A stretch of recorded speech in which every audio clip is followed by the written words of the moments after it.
আসসালামু আলাইকুম সুপ্রিয় শিক্ষার্থীরা, সৃষ্টি একাডেমিক স্কুলের পক্ষ থেকে তোমাদেরকে স্বাগতম। আশা করি তোমরা বাসায় আছো, ভালো আছো, সাবধানে আছো। আমিও তোমাদের দোয়া আল্লাহর রহমতে অনেক ভালো আছি। আজকে আমরা যে অধ্যায়টা পড়বো সেটা হলো অনুশীলনী 4.1 সূচক সম্পর্কে আমরা পড়বো। আর আজকের এই টপিকসটা তোমরা একটু মনোযোগ সহকারে যদি বোঝার চেষ্টা করো তাহলে দেখবে তোমাদের এই অধ্যায়ে কোনো সমস্যা হবে না। প্রথমত আমাদের জানতে হবে সূচকীয় রাশি কি। সূচকের রাশি হলো সূচকের রাশি হলো সূচক ও ভিত্তি সংবলিত যে রাশি তাকে আমরা বলবো হলো সূচকীয় রাশি। যেমন a to the power n, এখানে a কে আমরা বলবো ভিত্তি আর n কে বলবো হলো সূচক, পাওয়ার বা ঘাত। আমরা যে কোনো একটা বললেই হবে। তাহলে এই অধ্যায় সম্পর্কে জানতে হলে আমাদের যে সকল সূত্র বা কিছু নিয়ম লাগবে আমি সেই সম্পর্কে ফার্স্টে তোমাদেরকে বোঝাচ্ছি। প্রথমত হলো শূন্য সূচক।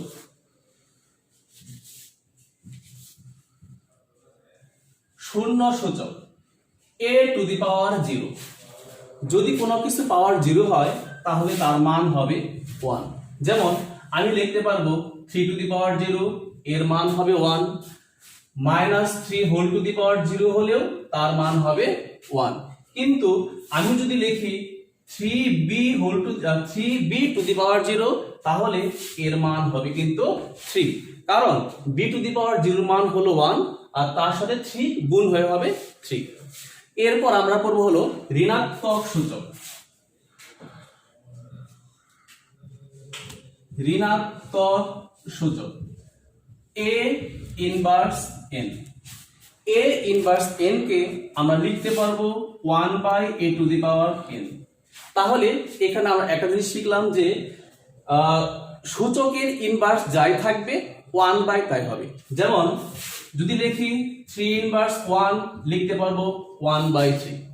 যদি লিখি x ইনভার্স 2 আমরা লিখতে পারবো 1/x²। এরপর আমরা শিখব n তম ঘাত। n তম ঘাত, যেমন n তম ঘাত হলে রুটের কোণায় যা থাকবে যখন আমরা এই রুটটাকে বাদ দিয়ে দিব ঠিক 1/, তাই হবে। তা সহজ কথায় বলতে গেলে রুটের কোণায় যা 1/, তা। যেমন এই রুটটাকে যদি বাদ দিয়ে দেই, রুটের কোণায় আছে n, তাহলে আমাদের পাওয়ার হবে a to the power 1/n।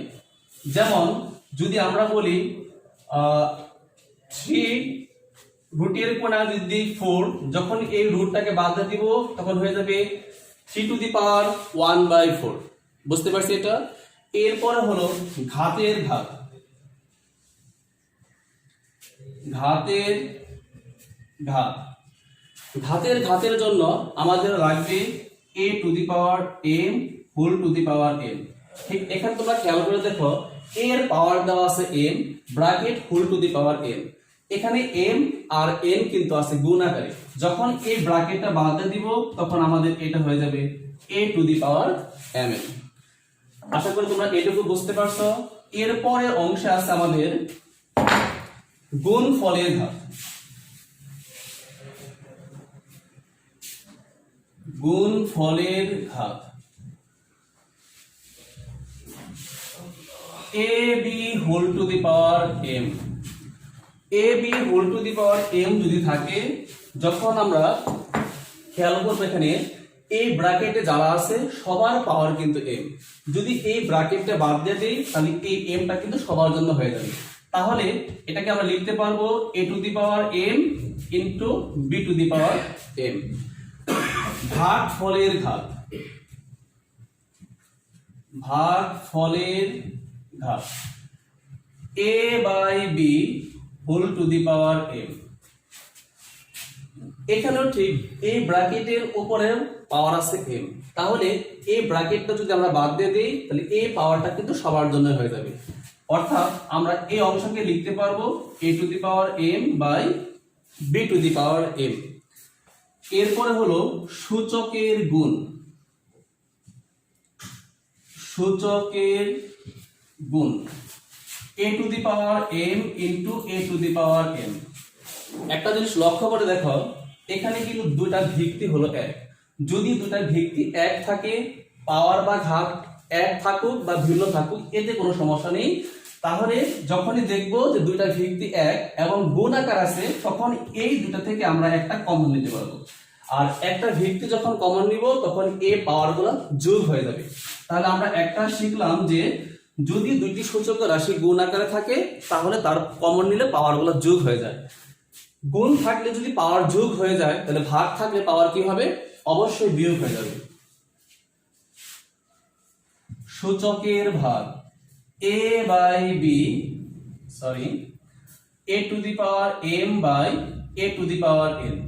এখানে খেয়াল করে দেখো দুইটি রাশির কিন্তু ভিত্তি এক, কিন্তু পাওয়ার ভিন্ন বা এক থাকলেও সমস্যা নেই।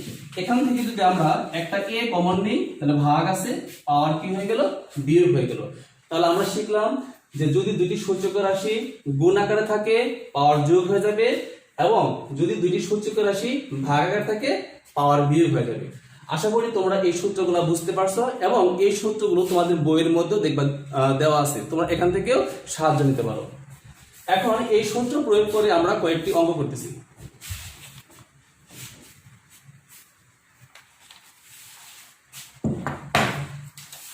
এক নম্বর,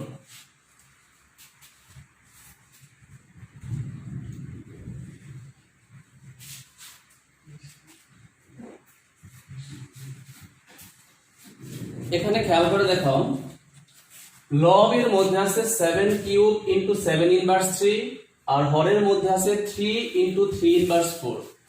তোমরা যদি খেয়াল করে দেখো লবের মধ্যে দুটার কিন্তু ভিত্তি এক। আমরা শিখছিলাম যদি দুটি রাশি গুণ আকারে থাকে এবং তাদের ভিত্তি এক হয় তাহলে একটা যদি কমন নিই তাহলে পাওয়ার যোগ হয়ে যায়। এখানেও যেহেতু দুটি ভিত্তি এক এবং গুণ আকার আছে তাহলে আমরা এই দুইটি 7 থেকে একটা 7 কমন নিতে পারবো। যদি একটা 7 কমন নেই তাহলে অবশ্যই এই পাওয়ারটা কিন্তু যোগ হয়ে যাবে। আর যোগ হলেও এই দ্বিতীয়টার কিন্তু পাওয়ারটা কিন্তু মাইনাসে, তাহলে ওই প্লাসে আর মাইনাসে এটা হয়ে যাবে মাইনাস। একইভাবে নিচে যদি আমরা দুইটা 3 থেকে একটা 3 কমন নিই, এই প্রথমটা 3 এর পাওয়ার হলো 1 আর দ্বিতীয় 3 পাওয়ার হলো -4, তাহলে প্লাসে আর মাইনাসে হয়ে গেল -4 ইকুয়াল 7 থাকবে, 3 থেকে 3 বিয়োগ করলে হয়ে যাবে 0, আর এখানে 3 থাকবে, 1 থেকে যদি -4 আমরা 4 কে মাইনাস করি তাহলে এখানে থাকবে হলো -3 ইকুয়াল আমরা শিখেছিলাম যে কোনো কিছু পাওয়ার যদি 0 হয় তাহলে তার মান হবে 1, তাহলে ওই হিসেবে 7 টু দি পাওয়ার 0 মান হবে 1। আর নিচে 3 ইনভার্স 3 কে আমরা লিখতে পারবো 1/3 কিউব ইকুয়াল 1 থাকবে, এটা হলো ভাগ, ভাগের জায়গায় যদি আমরা গুণ চিহ্ন দিই তাহলে উল্টো কাজ করলাম, তাহলে এটা কি হয়ে যাবে? উল্টে যাবে, অর্থাৎ 3 কিউব, আর 3 কে কিউব করলে হবে 27। আমি এটা আরেকবার রিপিট করতেছি তোমাদের সুবিধার্থে। 7 cube into 7 inverse 3 by 3 into 3 inverse 4। দুটি সূচক রাশিতে গুণ আকার আছে লবের মধ্যে, তাদের ভিত্তি হলো এক, এই জন্য আমরা দুটি থেকে একটা কমন নিছি। আর আমরা শিখেছিলাম যে যদি গুণ আকার থাকে পাওয়ার যোগ হবে, তাহলে 3 প্লাস -3, তাহলে ওই প্লাস আর মাইনাসে আমরা একবার লিখেছি -3। নিচে দুটো 3 থেকে একটা 3 কমন নিছি, এই প্রথম 3 এর পাওয়ার হলো 1 আর প্লাসে মাইনাসে এখানেও একই ভাবে হয়ে যাবে -4। 7 থাকবে, 3 থেকে 3 বিয়োগ করলে হয় 0, নিচে 3 থাকবে, 1 থেকে যদি আমরা 4 কে মাইনাস করি তাহলে থাকবে -3। 7 টু দি পাওয়ার 0 এর মান হলো 1, আর 3 ইনভার্স 3 কে আমরা লিখতে পারবো 1/3 কিউব। 1 থাকবে, এখানে ভাগ ছিল, ভাগের জায়গায় গুণ চিহ্ন দিলাম, তাহলে এটা উল্টে যাবে, অর্থাৎ 3 কিউব বাই 1, নিচে 1 না দিলেও হবে, আর 3 কে কিউব করলে হবে 27। আশা করি সবাই বুঝতে পারছো। এরপরে আমি যাচ্ছি 4 নম্বর অঙ্কে।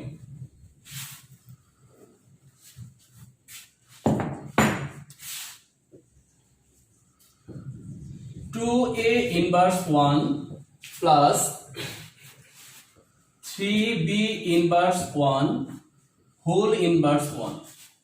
আমরা জানি সবসময় আগে করতে হয় ঘরের কাজ, তারপরে করতে হয় পরের কাজ। তাহলে আমরা কি করব? ঠিক একইভাবে আগে করব ব্র্যাকেটের ভিতরে কাজ, তারপরে করব হলো বাইরের কাজ। এখানে খেয়াল করে দেখো ইনভার্সটা কার উপরে বা কার শক্তি বা ঘাত মাইনাসে, 2 না a?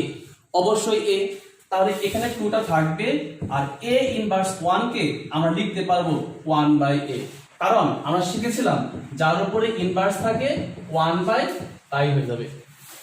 প্লাস এখানে 3 থাকবে আর b ইনভার্স 1 কে লিখতে পারবো 1/b, হোল ইনভার্স হলো 1। এখানে এই দুটো রাশি কিন্তু গুণ আকার আছে, তাহলে লব গুণ হয় লবের সাথে আর হর গুণ হবে হরের সাথে।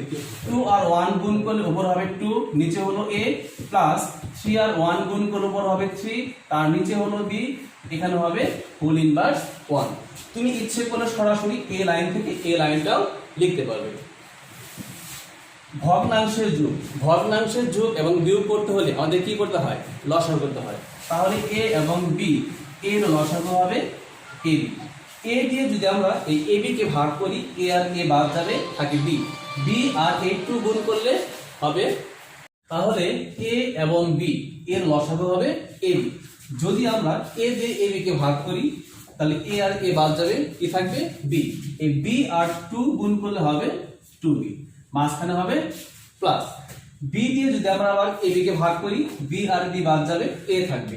a আর 3 গুণ করলে হবে 3a, ব্র্যাকেট দিয়ে আটকে দিয়ে তার উপর ছিল a হোল ইনভার্স 1।